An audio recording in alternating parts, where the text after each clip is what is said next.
What's up, guys? Filming this in my living room. Sorry about that. But I also kind of like the idea of having different, you never know what you're going to see. You never know what kind of background it's going to be. Maybe I'm in front of my computer. Maybe I'm outside in the middle of the woods. Maybe I'm just chilling on the sofa. It's a mystery. And I kind of like that mystery. Also, I kind of liked how the camera was framed, in between all of my posters up here. My two favorite shows, Buffy and Breaking Bad. Not one of my favorite shows, though, is the Berserk Memorial Edition. And I know that I know that I said that I was done with it. But it's just that morbid curiosity. It's like a train wreck. I can't just look away from it. Every time I see it on Crunchyroll, new episode, I'm like, well, maybe they did something cool with this episode. Maybe there's something different here, something they added, something that will add to the experience of Berserk. But not really, but kind of. So this episode, episode 7, they actually did add in another new scene. So this does confirm that the Bonfire Dream sequence is not the only new scene that they are adding. However, the scene that they did add just really confuses me in many ways, and I can't understand why they did this specifically, other than the fact that the animation was not going to cost them very much, because it is just Guts and Judo sitting at a table across from each other having a conversation. And a lot of it was CG, and a lot of it was very close up on their faces, and a lot of it, as they were talking, they were showing flashbacks and scenes of other stuff. So it's kind of like, well, we have the technology, but we don't want to spend a lot of money, which, I mean, I'm not even faulting them for that. I understand they probably just didn't have, like, the extra budget for it, and it's not the animation that I'm criticizing, but it's just questioning why this scene as opposed to the others. Like, as opposed to adding in stuff about Guts' childhood that is extremely important.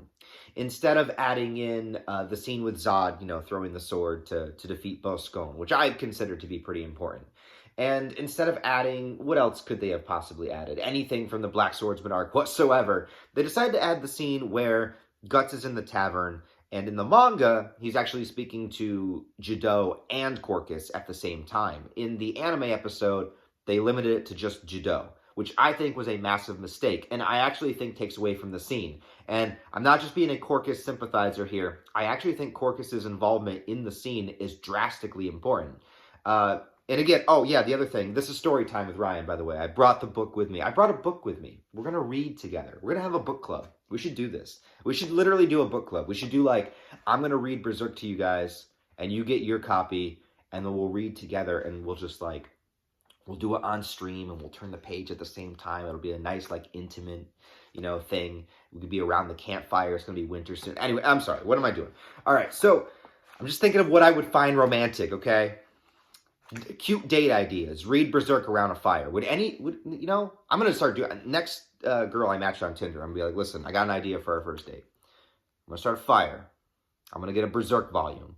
We're going to read it together, romantically, wrapped up in a blanket. Sorry. I'm not going to edit this video at all. All right, so what was I saying? Okay, so another super important thing that they could have done is add in the scene with Minister Foss and the coup to kill Griffith with the Queen. Now, they didn't add the Queen in at all in the movies, so I understand not adding a new character design, but they did have, wait, did they have Foss? They didn't have Foss. Shit. Man, that's annoying. But anything, that shows a lot more complexity to Griffith's character. It shows the reality that there are no spectators on the battlefield, and the fact that he is like 10 steps ahead of everybody, the intelligence he has, the power he has over people. They show it in the 97, which I guess I got confused, but all right. So they didn't show that, unfortunately, which I thought is also important. But they show the scene in the tavern where Guts is talking about wanting to leave the Band of the Hawk. Let me try to find it in the manga. Yeah, so when he's sitting in the tavern and he's talking about how he wants to go find his own dream, he wants to go find his own purpose in the world, which I completely understand, and I love that that's a theme of Berserk, and it's something that is deeply within most people.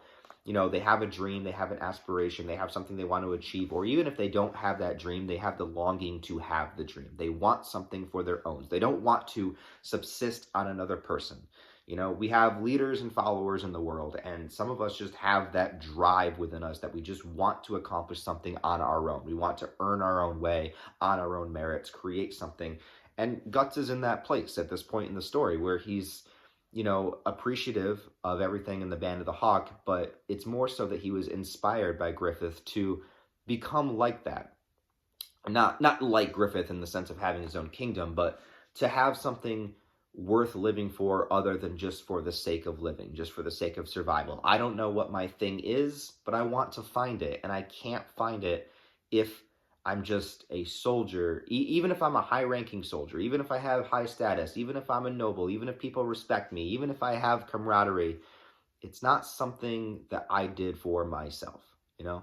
Um, and I think that having Corcus in the discussion really, really adds to the scene because Judeau is a lot more understanding. He's a lot more of the contrarian in the conversation. He's a little bit more like, I don't really get why you're doing this, but I understand where you're coming from and all that. And Corcus is the one that's pissed off about it because and I think that this works best in the conversation because it triggers Corcus. Because Corcus is somebody that perhaps had his own dreams and aspirations, but has, because of being in the Band of the Hawk and because of their success, has put it in the back burner and just accepted his station in life.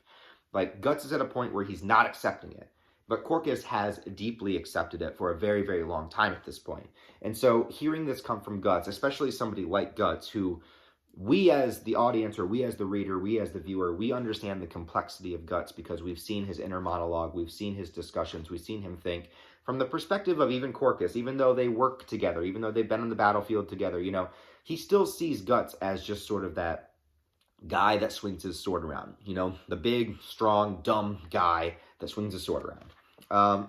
And the fact that Guts would want to do it, it shows what Corcus maybe could have done but never did. Maybe Corcus could have done this. And it's a reflection of his insecurities. It's a reflection of the things he didn't achieve. And it's a reflection of his, just his station of life, of just his acceptance and how maybe it could have gone another way. And to have Corcus react with anger and just like, don't think that Guts is somebody that could deserve it. Because deep in his heart, he would know that I deserve this. I could have done it, but he didn't do it. And it's sort of the thing when you start to see somebody else, become successful or stand on their own or something, and you know that you had the same opportunity and you didn't do it, it just rises that insecurity, right? And I think that you need a person like Corcus to be there just to yell at Guts about this. Because, and they both have good points too. And I'm not just trying to say like everybody needs to do what Guts does, because Corcus is also correct in a way where it's like, look, we're more successful than ever before. We're at noble status. We're getting attention. We're respected. We're admired. Let's see. There's plenty out there who say that they need a dream. It makes me sick to look at assholes like that. All you need is a dream. That's something that weaklings can't face the truth say. An unrealized dream, just a load of crap, just straight out of the horse's ass. He's so pissed. He's so fucking pissed. Because he knows. And it's like, he's saying the opposite of what he feels and deep down, you know what I'm saying? And then he just he leaves. He's like, the hell with this. After Guts says, you don't have something like that. You don't have a dream. And he looks at him and he's just like, see, we're doing book club. I'm reading it to you. And now I'm going to show you the pictures. It's just like being back in kindergarten, except this book has tits, ass, and blood.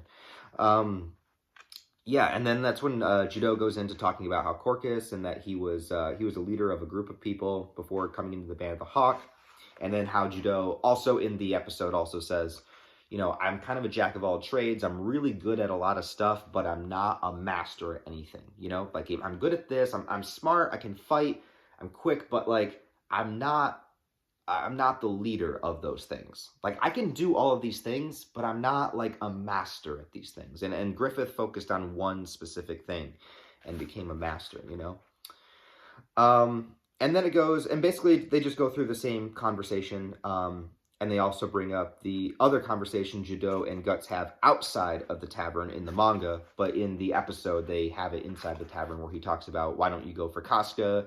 Been sensing you two getting close. And then Guts saying, no way she's with Griffith or wants to be with Griffith. And then Judeau bringing up the fact that Griffith is going to need the princess to be able to do this. So all that's there, and it's cool to have, and it's a good conversation, and it's important for Guts' character, but I think that having Corcus there would have added to it, and I understand the reason why they didn't do it was probably because of the animation budget constrictions.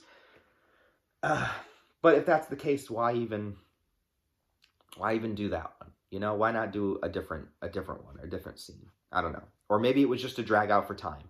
Maybe they didn't want to get all the way to the confrontation in the snow between Guts and Griffith there and just decided to drag the episode out. So what's something we can do? Oh, here's a conversation the characters have.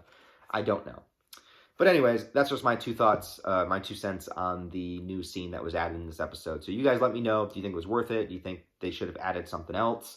They should have added Minister Foss, a bunch of things. They still had the cameo of Farnese and Serpico and Adon, or the mysterious mustache knight. I can't talk, man. Anyways, thanks for watching, guys. Let me know what you think of the new scene if you saw it. Otherwise, please like the video if you can. I love you.